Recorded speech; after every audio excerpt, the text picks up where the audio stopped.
Hey, what's up, everybody? I'm here to give you guys my WWE Smackdown review for um, January 9th, 2018, and I'm just going to get right into it.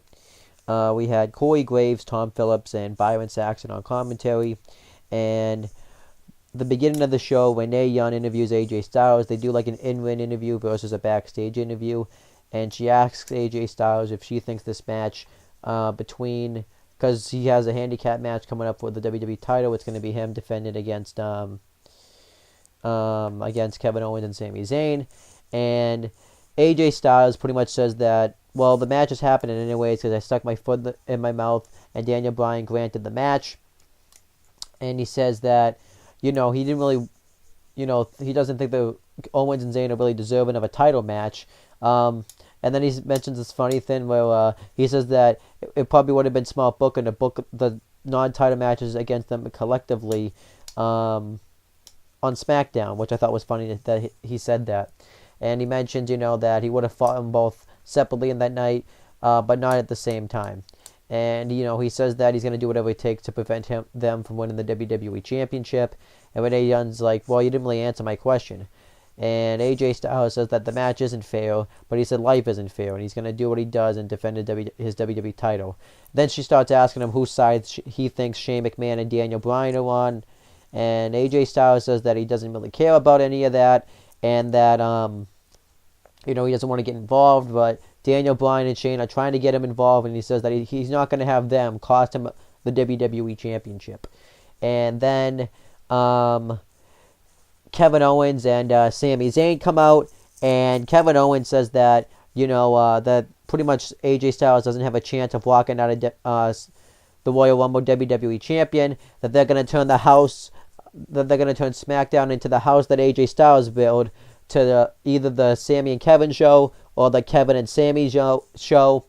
And he also says that AJ Styles doesn't have a chance of walking out of the Royal Rumble with the WWE title, and that him and Sami Zayn are going to be co-WWE champions. And Sami Zayn just keeps saying yep, and then they start doing a yep chant, and then Shane McMahon comes out and says that he doesn't support the decision.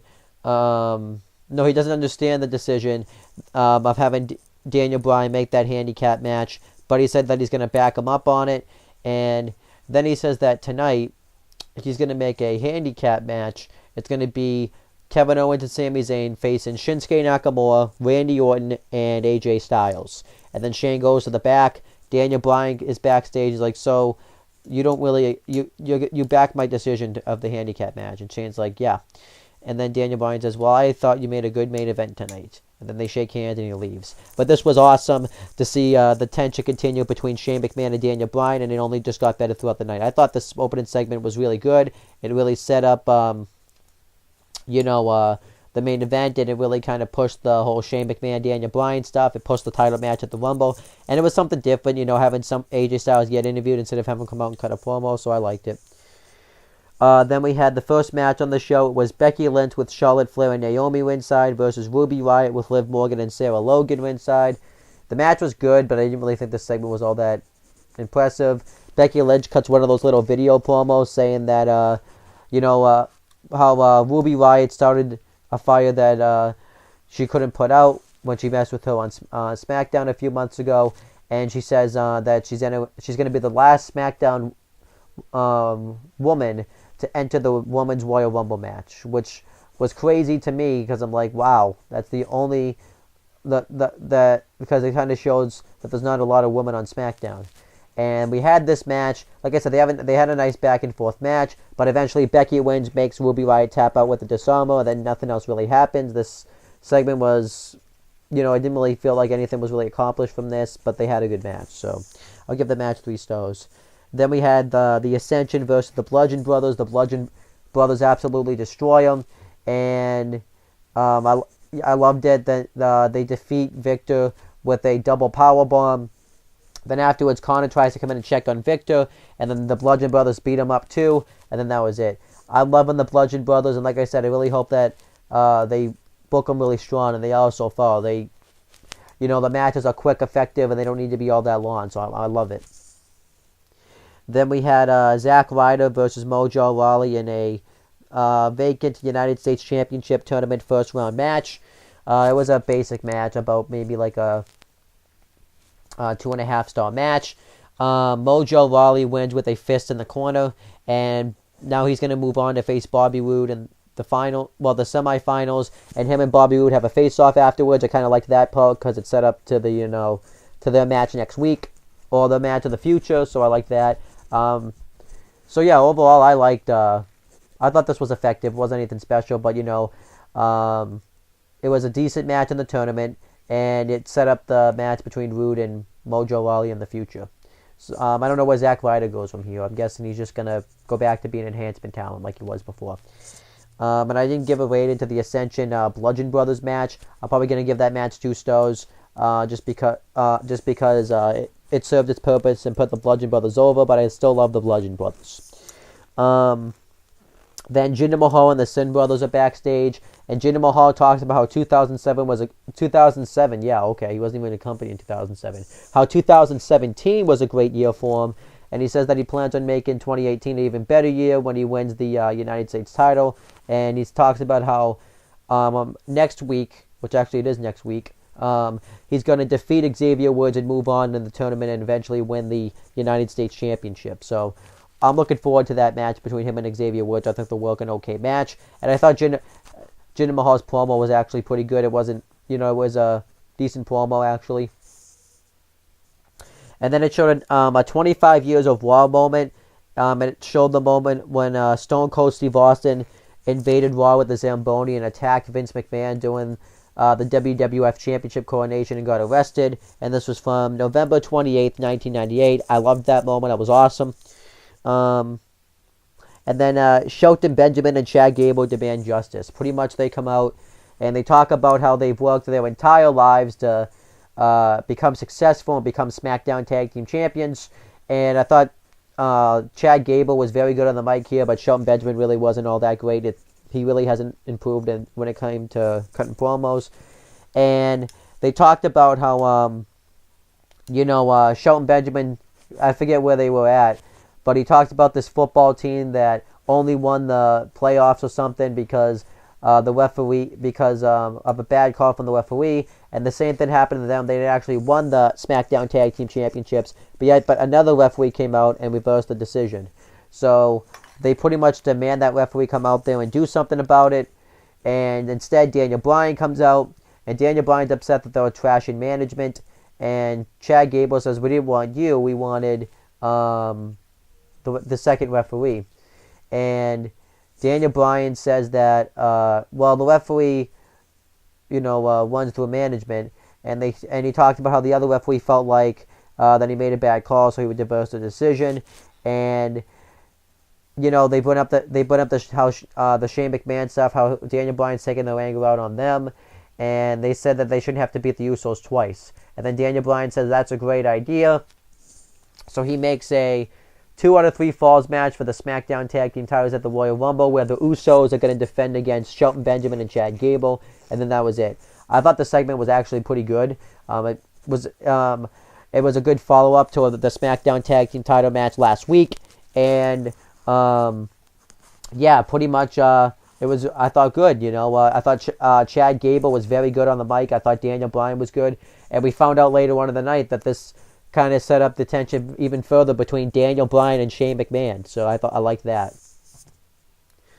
Then Randy Orton's backstage, and AJ Styles comes up and says, "Do you want to work out strategy, or are you just going to RKO everybody you see out there?" Randy Orton says, "Yeah, that sounds good for me." And he pretty much warns AJ Styles that if he wins the Royal Rumble, he's coming after whoever's champion. And Shinsuke Nakamura comes up and pretty much says the same thing. I thought Shinsuke Nakamura was very good in this segment just because he didn't really say anything. He just kind of pointed to the title, and he did it using the click symbol, and you could totally see it's the WWE to mess at the Young Bucks for that. So yeah, I think it's funny. And then we had Rusev Day versus Breezango. Aiden English sends a song talking about how Rusev Day has entered the Royal Rumble match, and he doesn't call it the Royal Rumble match, he calls it Rusev Rumble. And this match was going okay, but Fandango rolls up Rusev for the win. I wasn't happy about that. I wanted to see Rusev Day win. I thought they would have won this match, so I'm kind of disappointed about that. And then Daniel Bryan's backstage, and Shane McMahon comes up, and he's wondering what's going on with Daniel Bryan about his decisions lately. And he asks if everything's going okay at home because he's just been crazy. And Daniel Bryan tells him the same thing, so they kind of continue the tension. I like that they're continuing this tension, and I hope, like I said, it leads to a match at WrestleMania between Shane McMahon and Daniel Bryan, which I think is where it exactly needs to go. So I hope that's where it goes. Then we had the main event. It was a 3-on-2 handicap match. AJ Styles, Randy Orton, and Shinsuke Nakamura versus Kevin Owens and Sami Zayn. The faces destroy the heels, and pretty much destroying the heels. So Kevin Owens and Sami Zayn go to take a walk, but then Shane McMahon comes out, and before they get counted out, Shane McMahon says that this match is now going to be a no count-out match. So Styles and Orton go up and attack him, and eventually Zayn and Owens get the heat, and Randy Orton starts to make a comeback, and Owens takes out everybody with a chair, and their faces win by DQ, and then Shane McMahon comes out and makes that match no DQ, so now it's anything goes, and Styles comes up and beats up Zayn and Owens with a chair, and Styles and Owens fight to the back, and then pretty much Owens and Nakamura pick apart Sami Zayn. They hit him off the head with the steel steps. They hit Randy Orton hits a back suplex on the table. Shinsuke Nakamura hits the King Sasha, and then Randy Orton hits the RKO on Zayn for the win, and then that was it. I liked the main event and all, but it really didn't make any, obviously I get what they were going for, but it really didn't make any sense that Styles really didn't play into the finish, and they didn't do anything with him, because, he's the one that's facing them for the title at the Rumble. And they really used this to put over Orton and Nakamura, and I kind of thought, something, somehow Owens and Zayn would have wheeled it away to a win, but, it made sense for them to eventually lose, so it's whatever. Overall, this SmackDown I thought was decent. I didn't think it was anything fantastic, but I thought it was decent. I liked, I like the continuation of the Daniel Bryan, Shane McMahon issues. I liked the main event. I liked the segment with Shelton Benjamin and Chad Gable. I liked the Bludgeon Brothers match. And I didn't mind the U.S. title stuff, even though the match wasn't all that strong. So I thought this was a decent show. I think the only thing is that the wrestling really wasn't all that good on this show, which kind of affected the show a little bit. So if I had to rate the show, I'll give it a 6 out of 10. I'll give it a 6 out of 10. I thought Raw was probably somewhat better this week, but I think SmackDown though has a good long feud right now. It has Bryan and Shane, and I hope to see that go to somewhere, but we'll have to wait and see. But that was pretty much SmackDown this week. Thank you guys for watching this video. Thank you. Please make sure you guys like, comment, and share this video so people will watch it. Make sure you guys subscribe to this channel for more content and click on the bell so that way every time you upload a video on this channel, you guys will get the notifications for it. Make sure you guys do the same thing for the CM Brothers and Owen the Talkinator YouTube channels. And that's pretty much it, guys. Talk to you later.